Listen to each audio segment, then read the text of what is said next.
ఓం నమో భగవతే వాసుదేవాయ.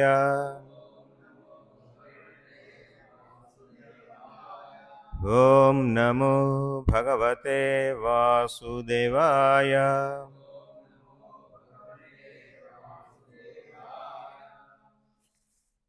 ఓం నమో భగవతే వాసుదేవాయ.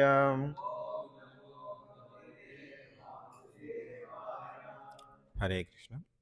ఈరోజు మనము శ్రీమద్ భాగవతం 4వ స్కందము 2వ అధ్యాయము 18వ శ్లోకం చదువుతున్నాము. ముందుగా పదపాఠం. అయం తు దేవయజనే ఇంద్ర ఉపేంద్ర ఆదిభిః భవః సహ భాగం న లభతాం దేవైః దేవగణ అధమః.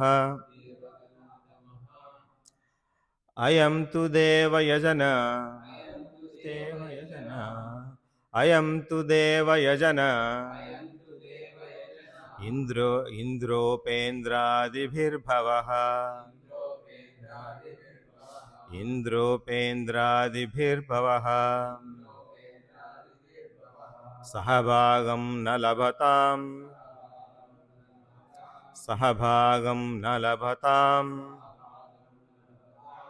దేవేర్దైవగణాధమః.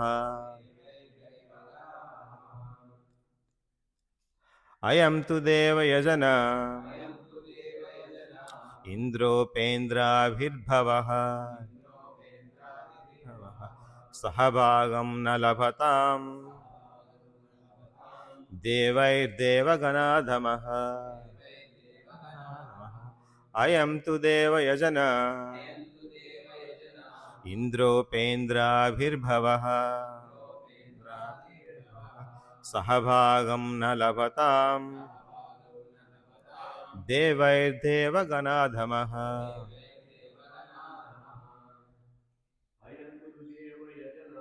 అయం తు దేవయజన ఇంద్రోపేంద్రాదిభిర్భవః గానం న లభతాం దేవగణాధమః. అయం తు దేవయజన ఇంద్రోపేంద్రాభిర్భవః సహభాగం న లభతాం దేవైర్దేవగణాధమః. అయం తు దేవయజన ఇంద్రోపేంద్రాదిభిర్భవః సహభాగం న లభతాం దేవైర్దేవగణాధమః. ఆన్లైన్లో ఎవరన్నా చెప్తారండి? హరే కృష్ణ ప్రభు. హరే కృష్ణ. అయం తు దేవయజన అయం తు దేవయజన ఇంద్రోపేంద్రాదిభిర్భవః ఇంద్రోపేంద్రాదిభిర్భవః సహభాగం న లభతాం సహభాగం న లభతాం దేవైర్దేవగణాధమః. దేవైర్దేవగణాధమః. హరే కృష్ణ ప్రభు. హరే కృష్ణ. అయం తు దేవయజన అయం తు దేవయజన ఇంద్రోపేంద్రాదిభిర్భవః ఇంద్రోపేంద్రాదిభిర్భవః మహాభగవాన్ న లభతాం సహభాగం న లభతాం దేవైర్దేవగణాధమః. దేవైర్దేవగణాధమః. ప్రతిపదార్థములు. అయం అది, తు కాని, దేవయజనే దేవయజ్ఞమున, ఇంద్ర ఉపేంద్ర ఆదిభిః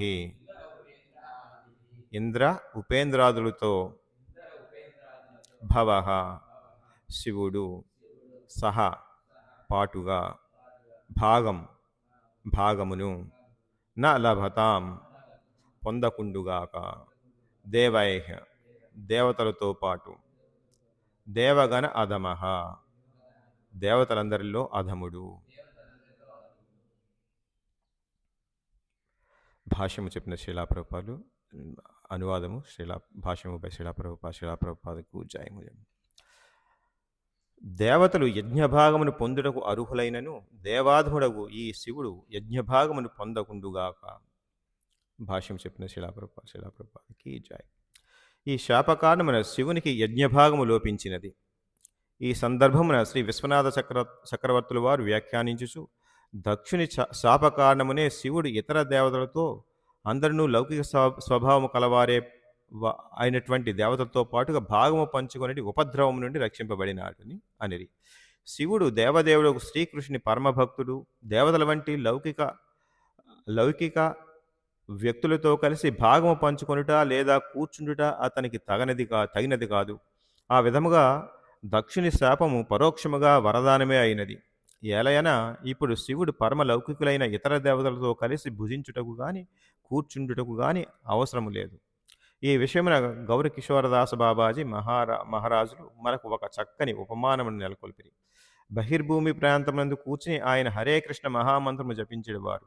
పలువురు లౌకికులు అనవసరముగా వచ్చి జపమునందు అంతరాయమును కలిగించే కారణమున వారిని తప్పించుకొనుటకు ఆయన బహిర్భూమి ప్రాంతమును కూర్చునివారు.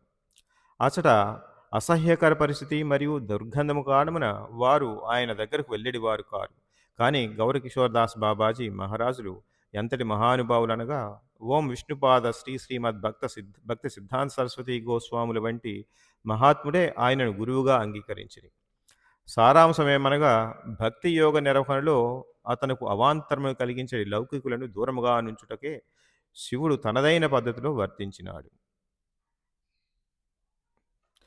నమో విష్ణుపాదాయ కృష్ణ ప్రేష్టాయ భూతలే శ్రీమతే భక్తి వికాస స్వామినితి నామ్ని. నమో విష్ణుపాదాయ కృష్ణ ప్రేష్టాయ భూతలే శ్రీమతే భక్తి వేదాంత స్వామినితి నామ్ని. నమస్తే సారస్వతే దేవే గౌరవాణి ప్రచారిణి నిర్విశేష శూన్యవాది పాశ్చాత్య దేశతారిణే.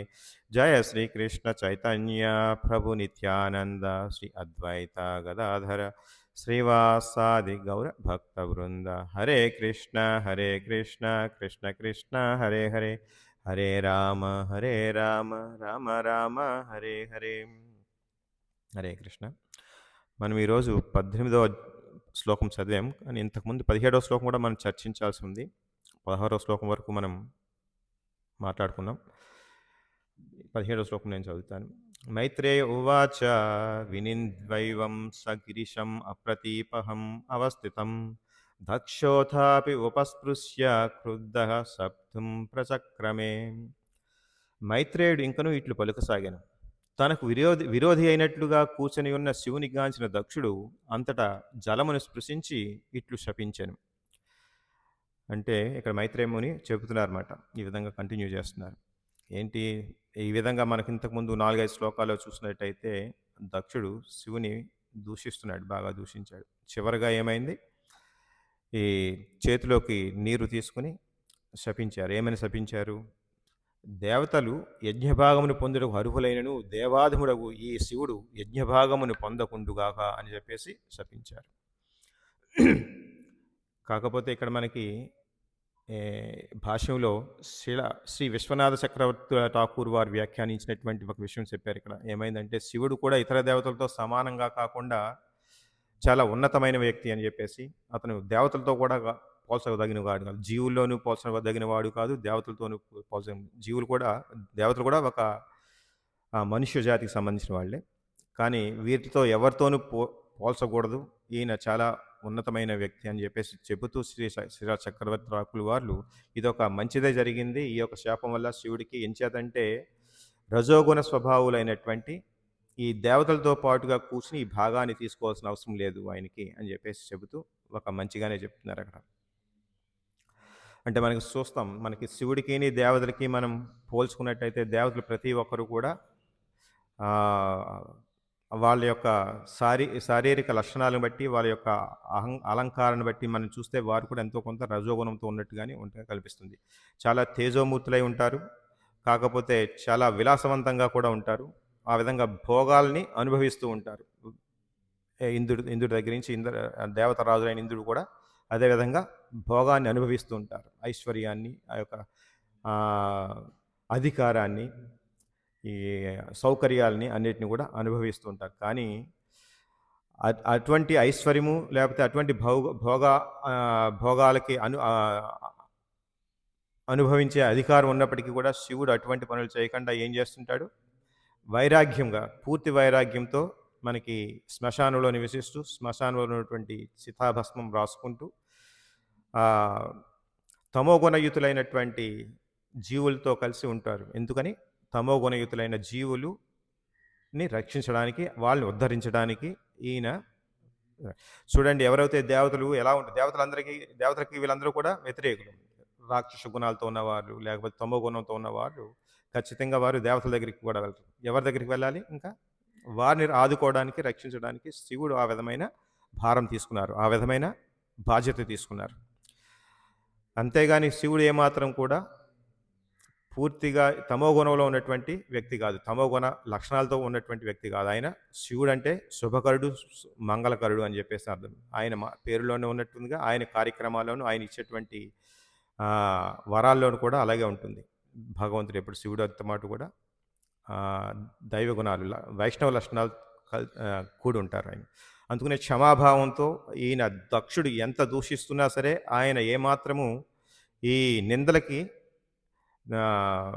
క్రుద్ధుడవ్వకుండా అలాగే శాంత స్వభావంతో చూస్తూ ఉండిపోయారు ఇప్పటివరకు.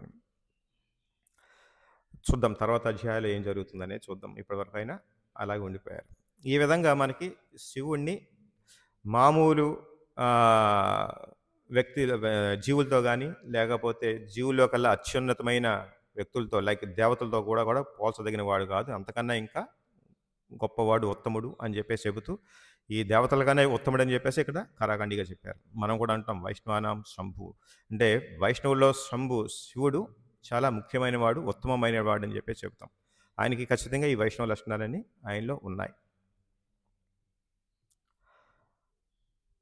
ఆ విధంగా దక్షిణ శాపము పరోక్షముగా వరదానమే అయినది అని చెప్పేసి శ్రీల చక్రవర్తి రాఘవులు చెప్తున్నారు. ఎలాగైనా ఇప్పుడు శివుడు పరమలౌకికులైన ఇతర దేవతలతో కలిసి భుజించడకు కానీ కూర్చుండకు కానీ అవసరం లేదు. ఈ విషయమున గౌరకిషోర్ దాస్ బాబాజీ మహారాజులు మనకు ఒక చక్కటి ఉపమానం నెలకొల్పి, ఇదే విధంగా మనం ఉదాహరణ తీసుకోవాలంటే గౌరకిషోర్ దాస్ బాబాజీ కూడా అటువంటి విధంగానే వ్యవహరించినట్టు మనకు తెలుస్తుంది. ఆయన ఏ ప్రదేశాల్లో ఉండేవారు, నివసించేవారు? బహిర్భూమి ప్రదేశాల్లో. మనం ఏ ప్రదేశానికి వెళ్తే ముక్కు మూసుకోవాల్సి వస్తుందో, ఏ ప్రదేశానికి మనం వెళ్ళాలనుకోమో అటువంటి ప్రదేశాల్లో ఉండేవారు. ఎందుకని?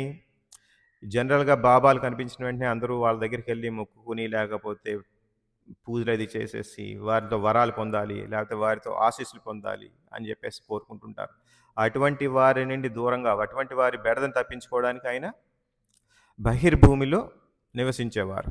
ఎంచేతంటే ఆ యొక్క ప్రదేశం మాలిన్యంతో కూడి ఉంటుంది లేకపోతే అశుభకరంగా ఉంటుంది అని చెప్పేసి మామూలు ప్రజానీకం అక్కడికి వెళ్ళరు కాబట్టి అక్కడి నుంచి వారి బెడద తప్పుతుందని చెప్పేసి ఆయన గౌరకిషోర్ దాస్ బాబాజీ ఆ విధంగా నివసించేవారు. ఎంతటి మహానుభావులు అనగా ఓం విష్ణుపాద శ్రీమద్ భక్తి సిద్ధాంత సరస్వతి గోస్వాములు శ్రీల కిషోర్ దాస్ బాబాజీని మనకి గురువుగా స్వీకరించారంటే ఆయన మహానుభావులని మనకు అర్థమవుతుంది. అటువంటి వారు ఎటువంటి ప్రదేశాల్లో నివసించి ఈ విధంగా ఉన్నారు అంటే దీని అర్థం ఏంటి? లౌకిక అంటే సాంఘిక వ్యవహారాలకు దూరంగా ఉండాలి, కేవలం భగవంతుని యొక్క ధ్యానంలో ఉండాలి, భగవంతుని యొక్క సేవలో ఉండాలి అనుకునేవారు ఆ విధంగా చేసేవారు అన్నమాట. మనం ఈ విధంగా చూస్తే మనకి ఇంకా ఎగ్జాంపుల్స్ ఉన్నాయి. జడభరతుడు లేకపోతే వృషభ దేవుడు కూడా ఉన్నారు అదే కోవలకు చెందినట్టుగా. అవి కూడా మనం చర్చించుకుందాం నెమ్మదిగా.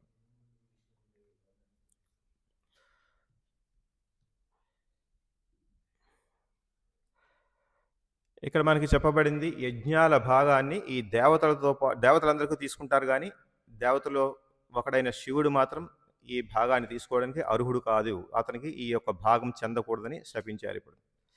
ఇప్పుడు జనరల్గా యజ్ఞం అనగానే ఏంటి? యజ్ఞం అనగా భగవంతుడి యొక్క ప్రీత్యర్థం చేసే ఏ కర్మ అయినా సరే యజ్ఞంలో ఒక భాగం అవుతుంది. యజ్ఞం అంటే విష్ణు భగవానుడే, స్వయంగా విష్ణు భగవానుడే.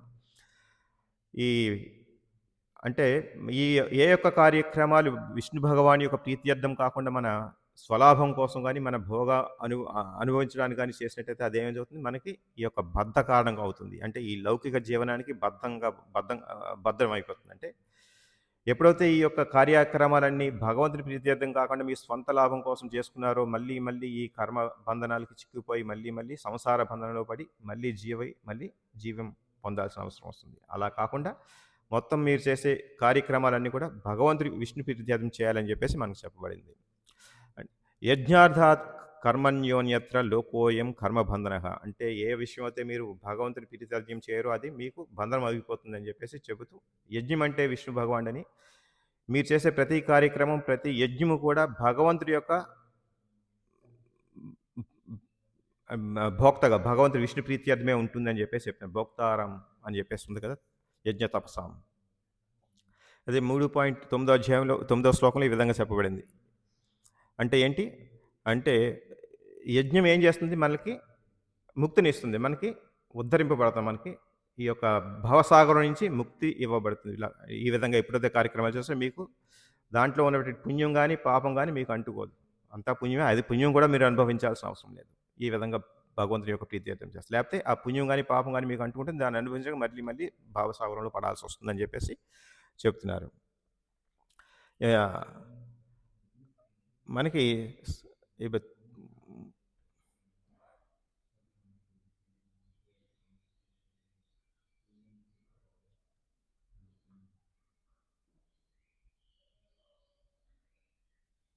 3.9, 3.10 శ్లోకాలు చూసినట్టయితే మనకి తెలుస్తుంది. ఈ విధంగా సహయజ్ఞాః ప్రజాః సృష్ట్వా పురోవాచ ప్రజాపతిః అనేన ప్రసవిశ్వద్వమేషవో వోస్తిష్ట కామధుక్. అంటే అర్థం ఏంటంటే సృష్ట్యారంభమున సర్వజీవులకు ప్రభు అయినట్టి భగవానుడు ప్రజలను మరియు దేవతా సమూహములను విష్ణు ప్రీత్యర్థమై యజ్ఞములతో సహా సృష్టించింది. అసలు సృష్టి జరిగినప్పుడు మొదట్లో ఏమేమి సృష్టింపబడినాయి అనేది చెప్పేసి ఇక్కడ చెప్తున్నారు మనకి.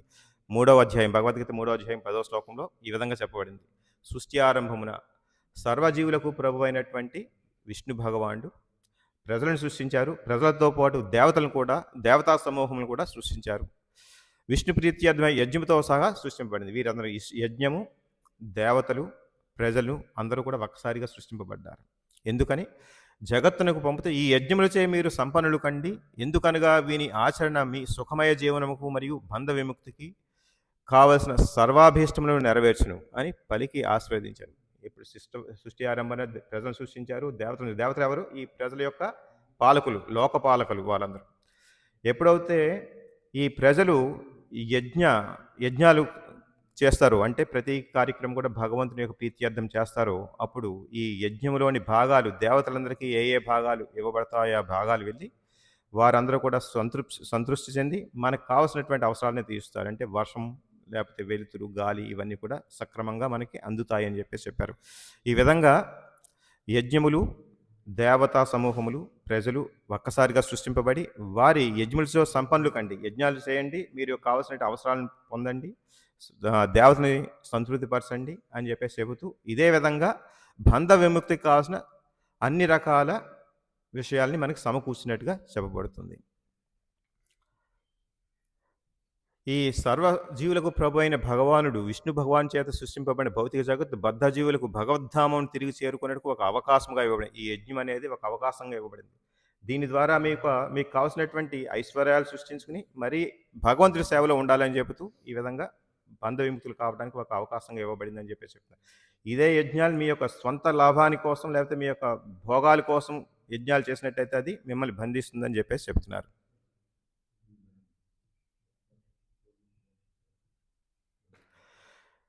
మెయిన్గా ఇప్పుడు ఈ కలియుగంలో ఏ యజ్ఞం బాగా చేయాలి? మనకి 4 యుగాల్లో 4 రకాల యజ్ఞాలు చెప్పబడి కలియుగంలో మనకి జపయజ్ఞం చెప్పబడింది. భగవంతుడు చెప్తారు భగవద్గీతలో, యజ్ఞాల్లో కల్లా నేను జపయజ్ఞాన్ని అని చెప్పేసి చెప్తున్నారు. అందులోనూ కలియుగంలో హరినామ సంకీర్తన ఉద్దేశింపబడింది.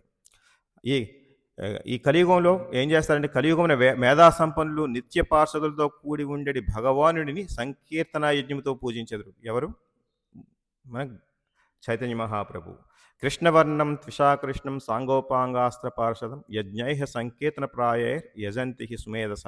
అంటే ఏంటంటే ఎవరైతే తెలివైన వారు ఉంటారో వారు ఈ కలియుగంలో ఈ యొక్క సంకీర్తన యజ్ఞాన్ని ఎవరైతే నిర్వహిస్తున్నారో ఆ భగవంతుడిని పూజిస్తూ సంకీర్తన యజ్ఞాన్ని పాల్గొంటారని చెప్పేసి చెప్తున్నారు.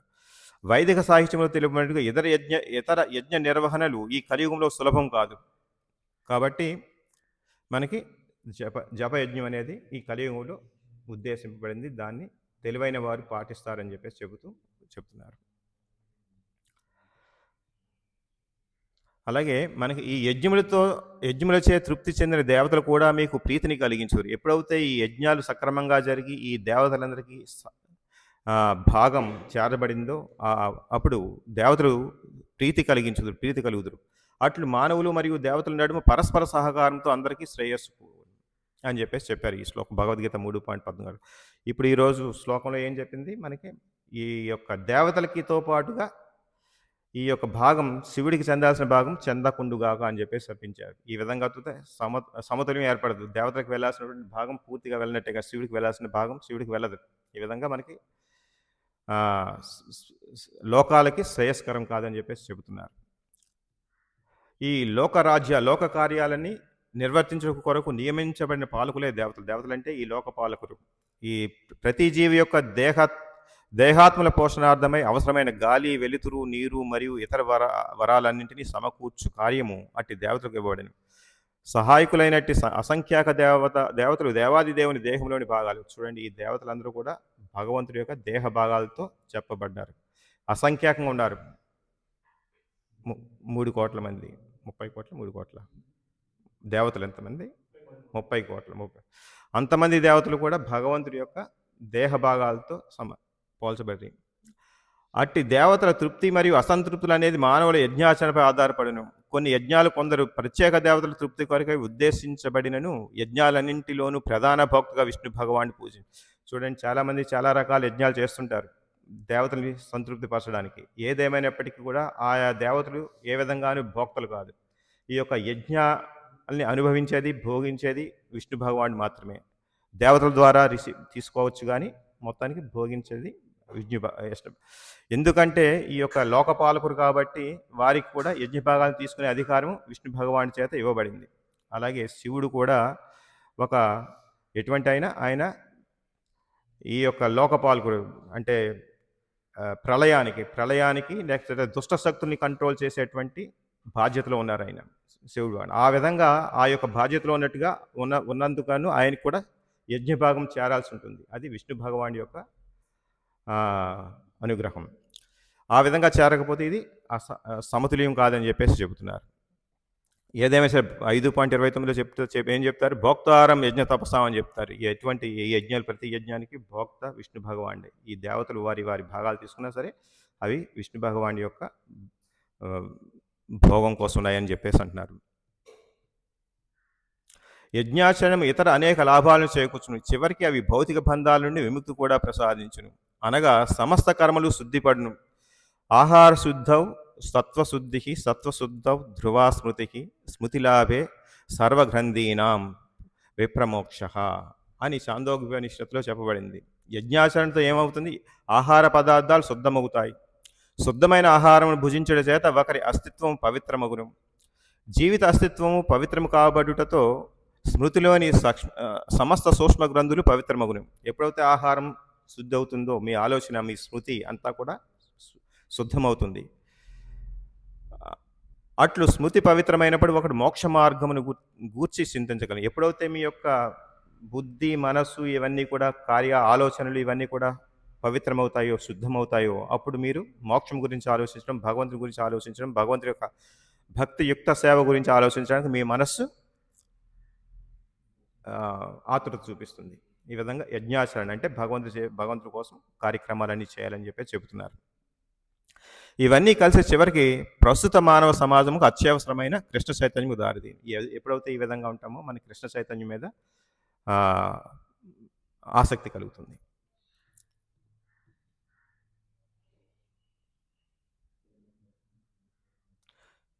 ఎప్పుడైతే ఈ యజ్ఞాలు చేస్తారో దేవతలు సంతృప్తి పడతారని చెప్తున్నారు, కావాల్సిన అవసరాలన్నీ తీర్చుతారని చెప్పేసి చెప్తున్నారు.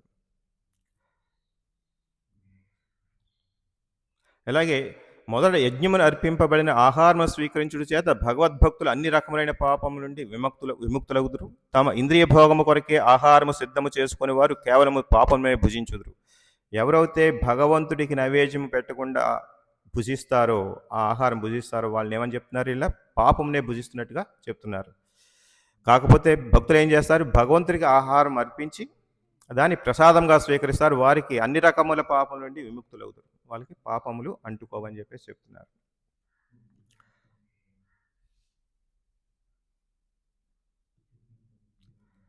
మనకేం చెప్తున్నారు? అన్నాద్భవంతి భూతాని పర్జన్యాధన్న సంభవ యజ్ఞాద్భవతి పర్జన్యో యజ్ఞ కర్మ సముద్భవ. సమస్త దేహములు ధాన్యం పైన ఆధారపడి, ప్రతి జీవి ధాన్యం మీద ఆధారపడి ఉండాలి, ఆహారం మీద. ధాన్యము వర్షము చేత ఉత్పన్నమగును, వర్షములు యజ్ఞాచరణ చేత ఏర్పడును, విహిత కార్యాచరణ చేత యజ్ఞము ఉద్భవించును. అంటే మనకి ధాన్యం రావాలంటే సరి అయిన వర్షాధారం మీద వర్షాలు పడగాల్సారు కదా. వర్షాలు పూర్తిగా మనకి కావాలంటే ఏంటి? దేవతలు సంతృప్తి పడాలి. దేవతలకు అంటారు. అంటే దేవతలు సంతృప్తి పడాలంటే వారికి యజ్ఞాలు చేయాలి. యజ్ఞాలు ఏ విధంగా వస్తాయి? మన విహిత కర్మల ద్వారా. అంటే భగవంతుడి ప్రీత్యర్థం చేసే ప్రతి కార్యక్రమం యజ్ఞంతో సమానం. ఆ యజ్ఞం ద్వారా దేవతలు సంతృప్తి పడతారు. ఈ దేవతల ద్వారా భగవంతుడికి చేరబడతాయి. భగవంతుడికి మొత్తం కూడా యజ్ఞాన్ని భోగించేది భగవంతుడు అని చెప్పేసి చెప్తున్నారు.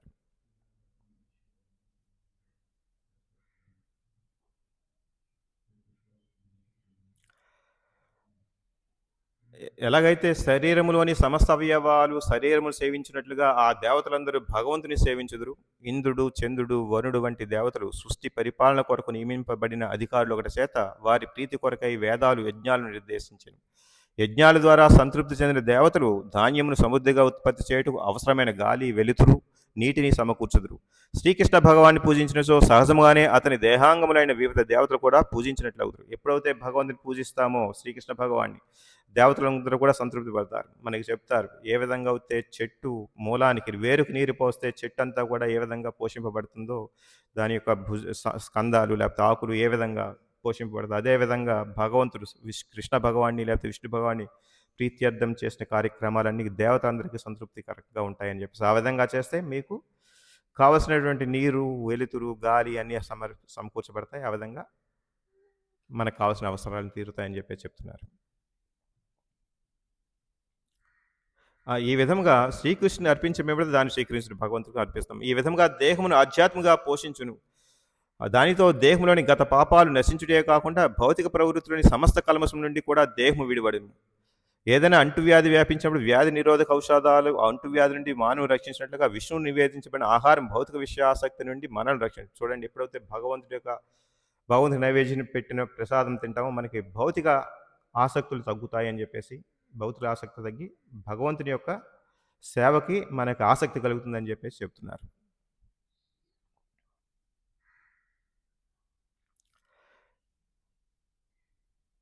అట్లు చేయలేని వ్యక్తి పాపపు రాశిని క్రమంగా పెంచిన. ఎప్పుడైతే ఆ విధంగా చేయకపోతే పాపంని తింటున్నట్టుగాను దొంగతో పోల్చారు. కాబట్టి వారికి ఏమవుతుంది? పాపపు రాశిని క్రమంగా పెంచుకుని అప్పుడు అతడు వచ్చే జన్మలలో పాప ఫలితాలను అనుభవించినట్లుగా నియమనట్టి సూకర సునకాల శరీరం పొందునని చెప్పేసి చెప్తున్నారు.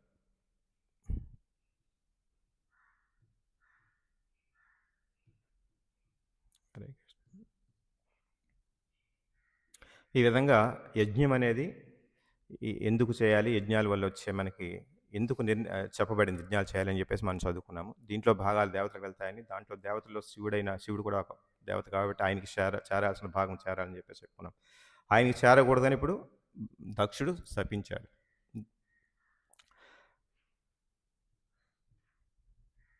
మనకి ఇంద్రుడు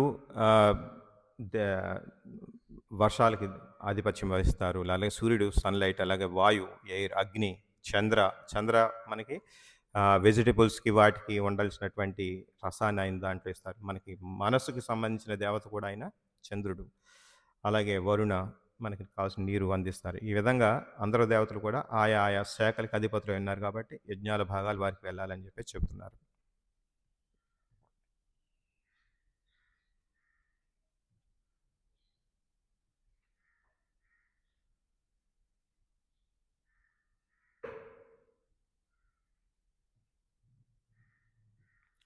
ఇక్కడ మనకి శివుడు మనకి 9.24 శ్లోకంలో ఈ విధంగా చెప్పబడింది. ఏమని?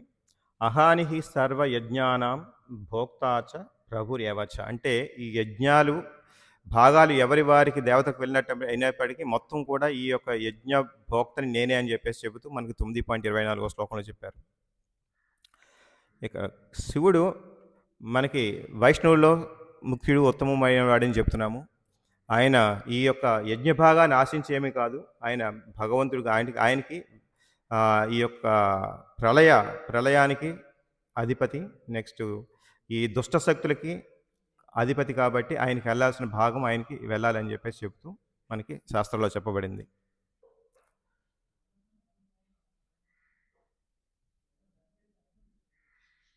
ఎప్పుడైతే మనము శివుడికి వెళ్ళాల్సిన భాగాన్ని వెళ్ళకుండా మనం అడ్డుకున్నట్టయితే అది చాలా నష్టానికి గురి చేస్తుందని చెప్పేసి చెప్తున్నారు. Because Vishnu authorises him as part of universal administration. అతనికి మన లోక పాలకులుగా అతనికి బాధ్యతను అప్పగించారు కాబట్టి ఆయనకి భాగం వెళ్ళాలని చెప్పేసి చెప్తున్నారు. దాన్ని రుద్రభాగం అంటారన్నమాట. లేకపోతే ఈ డిస్ట్రక్టివ్ ఫోర్సెస్ ఉన్నాయి కదా, మనకి ఏ విధంగా నాశనం చేసే శక్తులు ఉంటాయి, నెగిటివ్ ఎనర్జీస్, అవి పెచ్చిరెల్లుతాయని చెప్పేసి చెప్తున్నారు. అతనికి యజ్ఞభాగం అని కోరుకోవాలని ఏం కోరుకోవట్లేదు, ఆయనకి కావాలని ఆశించట్లేదు. ఆయన విష్ణువు ఏమని ఈ యాక్సెప్ట్స్ ఆఫరింగ్ ఓన్లీ బ్లెస్సింగ్. ఈ భక్తులను రక్షించడానికి, భక్తుల్ని ఉద్ధరించడానికి మాత్రమే భక్తుల దగ్గర నుంచి యజ్ఞభాగం స్వీకరించుకున్నారు, కానీ ఆయన ఏమీ ఆశించట్లేదని చెప్పేసి చెప్తున్నారు. ఆయన మనకి చెప్తా, మనకి ఆయన ఎప్పుడు అందుకునే ఈయన ఆ యొక్క పరిస్థితిని తెలియపరచడానికి ఆయన మనకి శవపేటికల దగ్గర లేకపోతే శ్మశానంలో ఉంటుంటారు ఆయన. నెక్స్ట్ ఈ చితాభస్మం రాసుకుని ఉంటారు, అలాగే పాయిజన్ కూడా తాగారు ఆయన, సంథింగ్. ఆ విధంగా భక్తులు రక్షించడం కోసం ఆయన చేస్తుంటారు.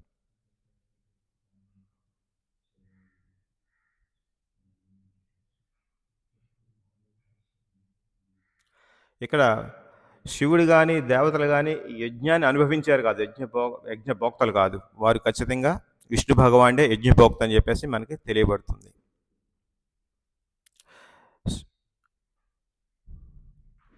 మనకి ఎప్పుడైతే శివునికి భాగం ఇవ్వట్లేదు అది పాపకార్యంగా చెప్పబడింది.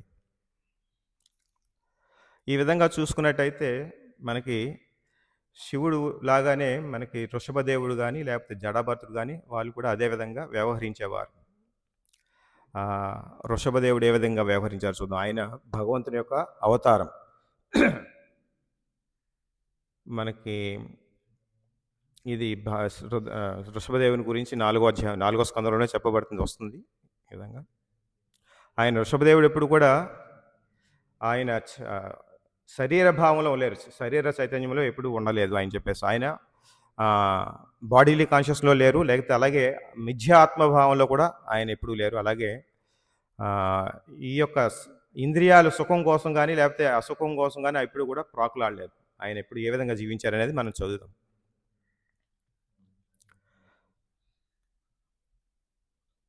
అంటే ఆయన ఈ యొక్క భౌతిక ప్రపంచంలో లౌకికులు ఏ విధంగా భోగాసక్తులై ఉన్నారు, లేకపోతే ఏ విధంగా ఈ యొక్క లౌకిక విషయాల మీద ఆసక్తి చూపిస్తున్నారో అటువంటి విధంగా ఉండకూడదని చెబుతానికే ఆయన ఆ విధంగా చెప్పారు. నెక్స్ట్ ఆధ్యాత్మిక చింతన లేకపోతే ఆత్మ సాక్షాత్కారం ఆయన పొందారు. ఆయన ఆత్మానుభూతి పొందుతూ ఆత్మారాములుగా జీవించారని చెప్పేసి చెప్తున్నారు. ఆయన ఒక అవధూత లాగా బిహేవ్ చేశారు. అవధూత అంటే ఏంటి? ఈ సాంఘిక కట్టుబాట్లు ఆయనకి నియంత్రించి ఉండరన్నమాట. ఆయనలో ఈ సాంఘిక కట్టుబాటుకి లోబడి ఉండరు ఆయన అవధూత అంటే. ఆయన పూర్తిగా గాడ్ కాన్షియస్లో భగవంతుని యొక్క చైతన్యంలో ఉన్నారు అని చెప్పి చెప్తున్నారు. అంటే ఈ యొక్క ఆయన నగ్నంగా కూడా ఉండేవారు. దాని అర్థం ఏంటంటే ఏ యొక్క ఆస్తులు అంటే సౌకర్యాలు కానీ లేకపోతే ప్రాపర్టీస్ ఆస్తులు కానీ లేకపోతే ఐశ్వర్యంతో ఆయనకి సంబంధం లేదు, ఇదంతా నేను దేహాన్ని కాదు అని చెప్పడానికి ఆయన నగ్నంగా మొత్తం తిరిగేవారు. ఆయనకి ఒక సాంఘికంగా ఎటువంటి బాధ్యత కానీ రోల్ కానీ ఏమీ లేదు ఆయనకి. అలాగా ఇంకొకటి, ఎప్పుడైతే మనకి ఐశ్వర్యాలు అనుభవిస్తున్నామో భోక్తగా అనుకుంటున్నామో వెంటనే మనకి ఏమొస్తుంది? గర్వం వస్తుంది. మనకి అదే విషయం ఇక్కడ దక్షిణలో చూడొచ్చు. దక్షిణలో ఎప్పుడైతే నేను ప్రజాపతిని, నేను బ్రహ్మసుతుడిని, నాకు పెద్ద బాధ్యత ఇవ్వబడింది. ఈ బాధ్యత నేనే సృష్టిస్తున్నాను అని చెప్పేసి ఎప్పుడైతే ఆయనకి ఈ విధంగా భావించారో ఆయనకు ఒక రకమైన గర్వం ఏర్పడింది.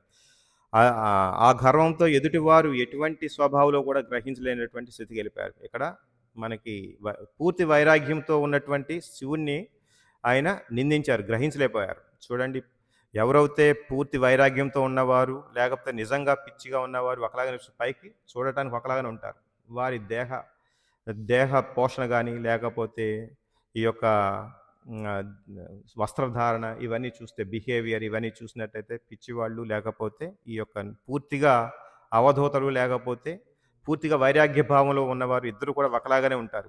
కాకపోతే మనం గ్రహించగలగాలి. వారు చేసే పనిని బట్టి మనం మనం ఆ విధంగా గ్రహించలేకపోయాడు. ఎందుకని?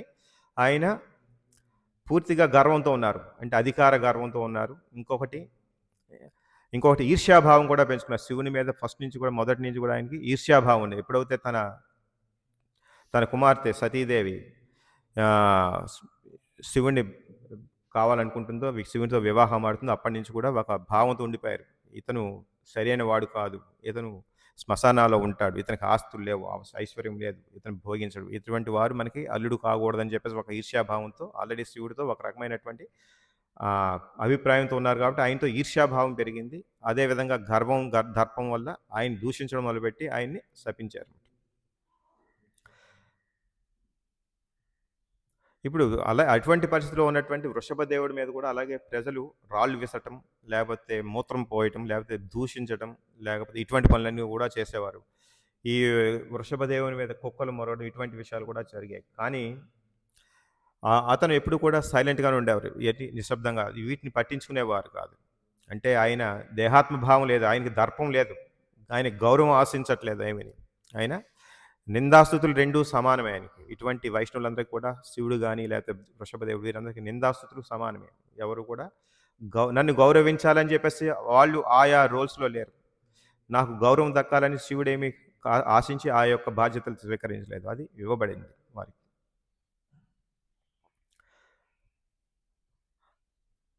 ఆయన అదే సమయంలో అంత స్వభావంతో ఉంటారు, దయాగుణం కలిగి ఉంటారు. వైష్ణవ గుణాలు ఇవన్నీ కూడా వైష్ణవ గుణాలు అన్నమాట. ఈ విధంగా వీరిని జీవన్ముక్త, ఇవన్నీ కూడా చూస్తే జీవన్ముక్త లక్షణాలు అన్నమాట. వారికి దేహాత్మభావన అనేది ఏమాత్రం ఉండదు. ఈ విధంగా ఉండటం వల్ల వారికి ఐశ్వర్యంతో కూడిన దర్పం ఏర్పడదు, గర్వం రాదు. ఈ విధంగా ఉండటం వల్ల వాళ్ళకి నిందాస్తుతులు సమానమవుతాయి. ఈ విధంగా ఉండటం వల్ల వారు ఆశించట్టదు ఏమి కూడా.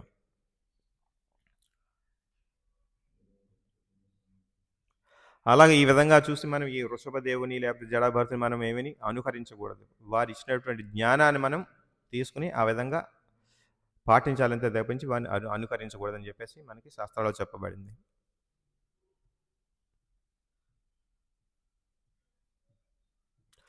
ఎప్పుడైతే ఈయన చెప్పినటువంటి మనకు వృషభదేవుని యొక్క బోధనలు ఏమైనటువంటిది, నేను ఈ ఆత్మని కాదు, నేను ఆత్మని, ఈ శరీరాన్ని కాదు అని చెప్పేసి ఎప్పుడైతే ఆ భావం ఉంటుందో వాడికి మిథ్యాభావం తొలగిపోయి వాడు నిందాస్తుతికి సమానంగా చూసుకుంటారని చెప్పేసి చెప్తున్నారు. వాళ్ళకి సోషల్ ఆనర్ ఎప్పుడైతే ఒక రకమైన బాధ్యత రోల్ తీసుకున్నామంటే ఈ సాంఘికంగా మనకి ఒక రకమైన గౌరవం దక్కుతుంది. ఎప్పుడైతే ఆ గౌరవం దక్కిందో మనకి దర్పం ఏర్పడుతుంది. కాబట్టి అటువంటివన్నీ తీసుకోలేదు. మన జడభరతుడు, వీరి యొక్క వృషభదేవుడి యొక్క బిహేవియర్ని బట్టి చూస్తే ఇదే బిహేవియర్ మనకి ఎక్కడ కనిపిస్తుంది, శివునిలో కూడా కనిపిస్తుంది అని చెప్పేసి మనం చెప్పుకుంటాం. ఈ విధంగా వాళ్ళు ఆత్మ సంతృప్తులై ఉంటారన్నమాట. ఎప్పుడైతే మనం ఈ యొక్క ఆహార్యం అంటే మనకి వస్త్రధారణ బట్టి, మనకి ఇంద్రుడు అంటే ఒక విధంగా ఉంటాడు, ఇంద్రుడి యొక్క చేతిలో ఒక వజ్రాయుధం ఉంటుంది. లేకపోతే ఈ విధంగా మనకి ఆహార్యాన్ని బట్టి మన యొక్క బాధ్యత మన యొక్క ఉంటుంది. కాబట్టి అదొక ఐడెంటిటీ ఏర్పడుతుంది. కాబట్టి ఆ ఐడెంటిటీని కూడా వదిలేసుకున్నారు. నగ్నంగా ఉండటం వల్ల, లేకపోతే ఊరికి దూరంగా ఉండటం వల్ల ఆ ఐడెంటిటీని కూడా కాదనుకున్నారన్నమాట.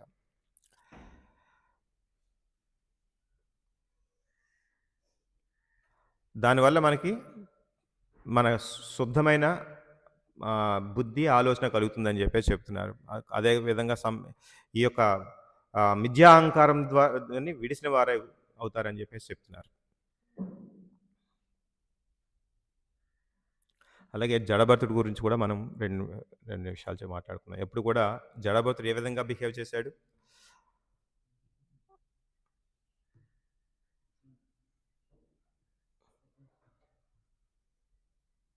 అతను ఒక వెర్రివాడిలా ఉండేవాడు, మూర్ఖుడిలా ఉండేవాడు. ఎందుకని? అతనితో ఎవరు సంబంధాలు పెట్టుకోరు. సంబంధాలు పెట్టుకుంటే వాళ్ళ వాళ్ళ ఫ్యామిలీ మెంబర్స్ కూడా, వాళ్ళ కుటుంబ సభ్యులు కూడా అతనితో వ్యవహారాలు పెట్టుకోలేదు. అతను మూర్ఖుడిలా ఉంచుకుని అతను దూరంగా ఉంచేవారు. అతనికి ఎక్కువగా బాధ్యతలు ఉండేవి కాదు. అతను కుటుంబ సభ్యులు ఏదైనా పెడితే తినేవాడు, లేకపోతే వదిలేసేవాడు ఆ విధంగా. అదే కాకుండా అప్పుడు వారిని కూడా వదిలేసి బయటికి వెళ్ళిపోయి ఉండేవారన్నమాట. ఈ విధంగా మూర్ఖుల్లా భావించేటప్పటికి చెవిటి వాళ్ళు మనం ఏం చెప్తున్నా విననట్టు వాడిగా నటించేవాడు అనమాట. నిజంగా చూస్తే పిచ్చివాడు, వీరు కూడా పూర్తి వైరాగ్యంలో ఉన్నవారు ఇద్దరు కూడా ఒకలానే ఉంటారు. ఇక్కడ జడభరతుని కూడా చూసి రహుగను కూడా అలాగే అనుకున్నాడు, వీడు పిచ్చివాడు, మూఢుడు అని చెప్పేసి తలిసేవారు. అలాగే పిచ్చివాడు ఎలా ఉంటారు? వంకర చూపులు చూస్తూ ఉంటారు, లేకపోతే ఏం చెప్పినా పట్టించుకోరు, లేకపోతే పరిస్థితులు ఎలా ఉన్నాయో గ్రహించరు, వాళ్ళ వస్త్రధారణ కూడా అంతగా పట్టించుకోరు. ఇదే భావాలు మనకి ఎక్కడ కనిపిస్తాయి? శివునిలో కూడా కనిపిస్తాయి. దీన్ని చూసే దక్షుడు పొరబడ్డాడు. ఇదే విధంగా జడభరతుని చూసి కూడా రహుగణుడు కూడా అలాగే పొరబడ్డారు.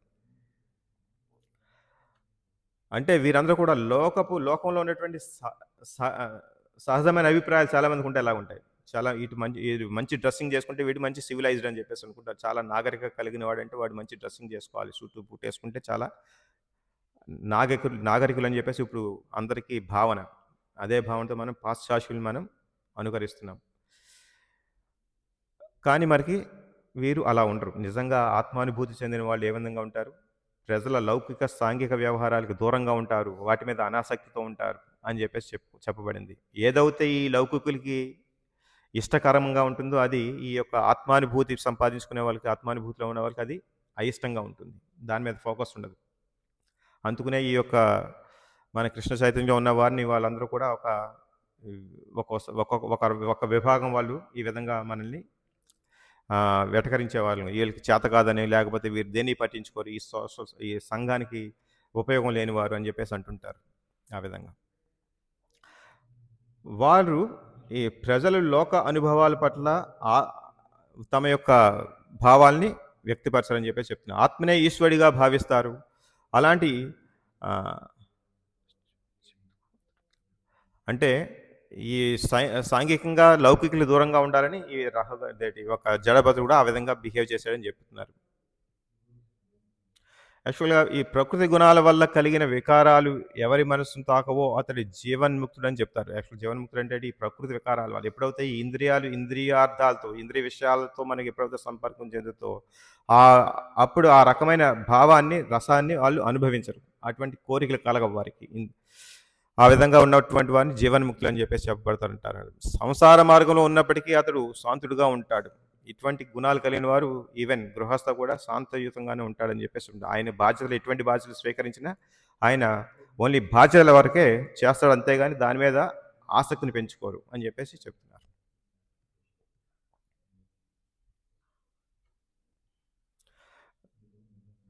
దుష్టులు అనేవారు అతన్ని చాలాసార్లు అవమానించారు. కాకపోయినా ఈ భరతుడు ఎప్పుడు జడభరతుడు ఎప్పుడు కూడా బ్రహ్మజ్ఞానంలో స్థితుడైనందువలన ఎప్పుడు శాంతుడుగానే ఉండేవారు, ఎటువంటి వికారం లేకుండా ఉండేవాడు, వీటన్నిటిని సహించేవాడు. అలాగే ఎప్పుడైతే ఈ సాంఘికులు అంటే లౌకికులు వీరిని వెటకరించినప్పుడు, లేకపోతే వీరిని సూటిపోటి మాట్లాడినప్పుడు, దూషించినప్పుడు వారు శాంతియుతంగానే ఉంటారని చెప్పేసి చెప్తున్నారు. నిజంగా కూడా వారు ఈ విధంగా ఉన్నప్పుడు వారికి ఎప్పుడు కూడా ఈ విధమైన భావన, నేను శరీరాన్ని కాదు, మనసును కాదు, బుద్ధిని కాదు, అలాగ ఉన్నట్టయితే గుణాల పట్ల ఏర్పడిన కర్మ వారికి అంటుకోకుండా గుణాతీతులుగా ఉంటారని చెప్పేసి చెప్తున్నారు. నేను శాశ్వతమైన ఆత్మనని, అఖండ జ్ఞాన స్వరూపునని, సర్వభూతాల్లో నివసించేవాడినని చెప్పేసి పరమాత్మ సర్వభూతాలు నివసిస్తాడని చెప్పేసి గ్రహిస్తారు వాళ్ళు.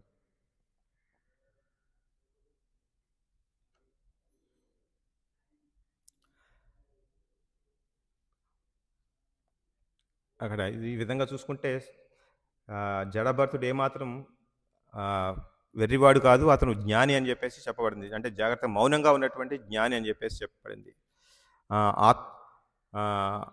అతనికి అహంకారం అనేది కూడా లేదు ఈ విధంగా ఉండటం వల్ల.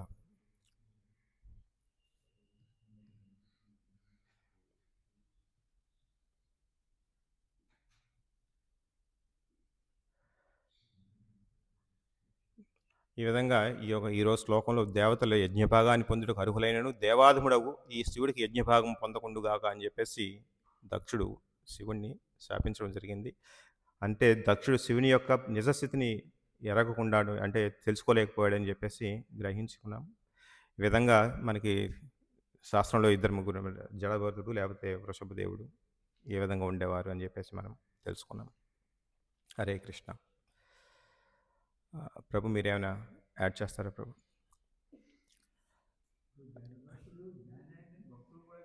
ఎవరు? భక్తుడు కూడా. అదేవిధంగా ఈ జడభర్తుని చూసి అక్కడ ఉన్నటువంటి శూద్ర జాతికి చెందిన ఒక వ్యక్తి బలి ఇవ్వడానికి ట్రై చేస్తారు వాళ్ళు కాళికాదేవికి. కాళికాదేవికి బలి ఇవ్వడానికి ట్రై చేస్తారు. ఇతను సూటబుల్గా ఉన్నాడు, పశువులాగా కనిపిస్తున్నాడు, చూడటానికి బలిష్టంగా ఉన్నాడు.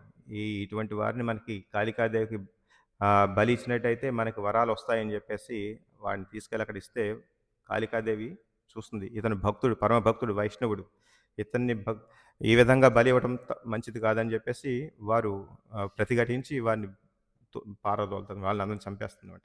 ఆ విధంగా ఎప్పుడైతే ఇతన్ని బలి ఇవ్వడానికి ప్రయత్నిస్తారో కాళికాదేవి స్వయంగా వచ్చి రక్షిస్తుంది. ఎందుకంటే విష్ణు భక్తుడు అని, పరమ వైష్ణవుడే కాబట్టి, భక్తుడు కాబట్టి. హరే కృష్ణ. ఇంకేమైనా ప్రశ్నలు కానీ కామెంట్స్ కానీ ఆన్లైన్లో?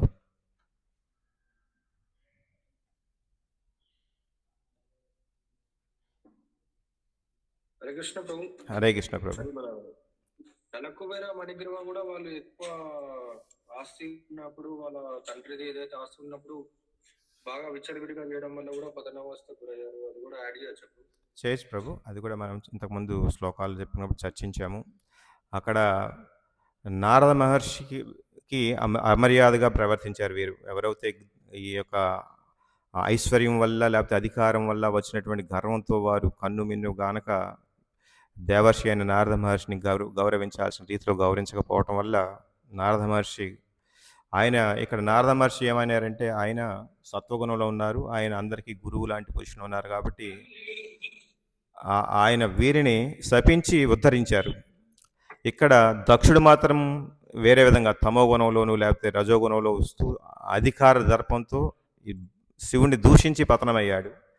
అక్కడ దేవర్షి ద్వారా శపింపబడి మణిగ్రీవ నలకుబేర్లు అదృష్టాన్ని పొందారు. వారు భగవంతుని యొక్క బాల్యలీలని రోజు గమనిస్తూ, రోజు ఆస్వాదిస్తూ భగవంతుడి యొక్క ధ్యానంలో ఉండి వారు కూడా విముక్తిని పొందారు. ఆ విధంగా అక్కడ దేవర్షి వారిని కరుణించారు.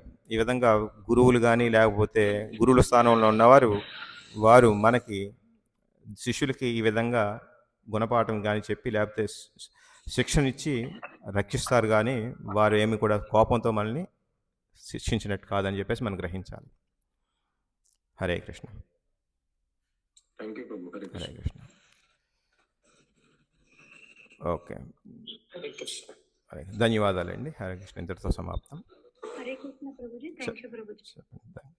హరే కృష్ణ మాతాజీ. వాంఛాకల్పతరుభ్యశ్చ కృపా సింధుభ్యశ్చ పతితానాం పావనేభ్యో వైష్ణవేభ్యో నమో నమః.